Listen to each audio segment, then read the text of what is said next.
My name is Donna Yamamoto. I became an ACTRA member in 1988, so it was a year after I had done some theater, and I was able to use my theater credits. I became part of Equity in 1988. In 1987, and I did a theater piece called Another Morning with the Arts Club Theater. And that piece was written by Steve Petch, and it was about the Japanese-Canadian internment here in BC.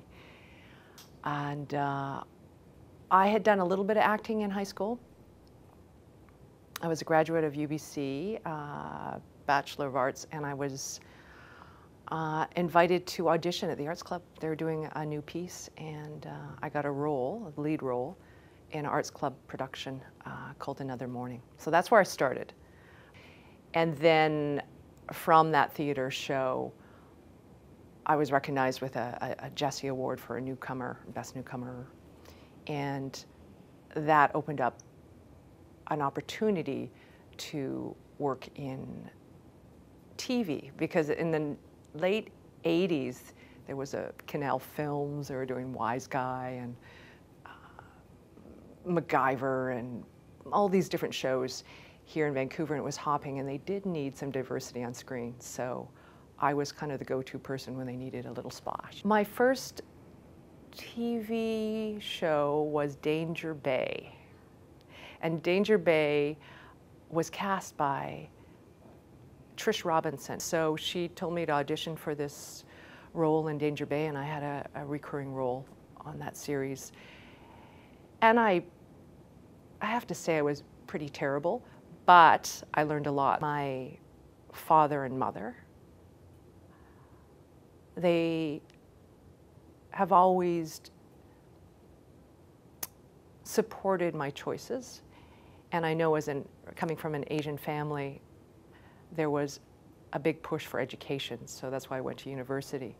But when I decided to become an actor, they supported me with that, with coming to see my shows, with never making me become a doctor or a lawyer. I played one on TV. I played many on TV, and I think that basically thrilled them. A highlight on 50/50 was actually doing a scene with Angelica Houston, and I thought that's a milestone because she's always been one of my favorite actors, and feeling calm doing that scene. And usually I'm nervous, but there was something about her and how good she was that just pulled me in, and I was in that zone. When you're in that zone, it's so sweet. I'm just thinking on screen or on film, the opportunities are less for women. When I watch films these days, I kind of do counts. I go, how many women are on the screen and how many actors of color are on the screen? And it has changed over 30 years, but not that much. It needs a lot more diversity and more women.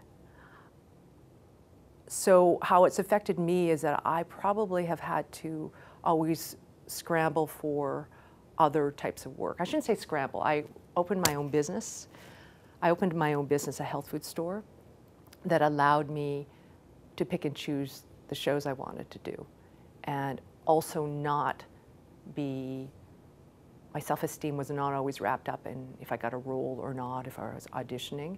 I always had a sense of financial independence and also another passion, which was health food. I think if I had been a male, I might not have had a backup job so much, but I'm really happy that happened because I was able to create a family and a business and self-esteem other than just in the world of acting. I'm an actor of color, and I think there's great opportunities nowadays for actors of color. I'm really excited for the younger ones that are coming up and getting training. 30 years ago, there was less opportunities, but I made the most of it. And I think that's what you have to do. You can't just complain. You just gotta work, be prepared, be professional, be better, than everybody else in the room. There's a show I was just on called The 100, and I got a guest star role last year, as Christine Willis has. She played a mom, and I played a mom. And at one point, in one of the scenes around a table, there was myself, African-American actor, 2 actors of Filipino descent and Peruvian and Chinese. That's all. We were in one room. And I thought, how exciting is this to be able to be a part of this? And it's because of who I am. They wanted Asian mom. I played Hannah Green, and I would not have got that opportunity otherwise. Milestones would be becoming the artistic director for Vancouver Asian Canadian Theatre in 2013 and allowing me to produce a show called Empire of the Sun that was very successful. And one of the mandates we have for Vancouver Asian Canadian Theatre and in my life is to get more diversity on stage and screen. So that would be a milestone in my life. What has my involvement been with my union? I would describe that as being passive interest. I have always voted. You young people out there should vote all the time. If you complain and you do not vote, you don't have a voice. So definitely vote. I've always made sure I knew what was going on. So anytime there was communications, when it was way back in the day and there was letters coming out, now it's all email, I always read what was going on, so you should know what's going on and the opportunities. I say passive because my life has been full, so I have not been involved in different committees, but knowing now what's available here, the Women's Committee, a Diversity Committee, really you should take a look at that. And I think networking and finding other people that will support you will be very beneficial for you. So my involvement in the union has been always, I've been a strong supporter of the union. I've always paid my dues and really have been grateful for what the union has done for me. And that would be always feeling confident that there's a person behind you or a group behind you that will fight for you. I probably prefer film because of the fact that you can really create a character, you have more time, there's more a sense of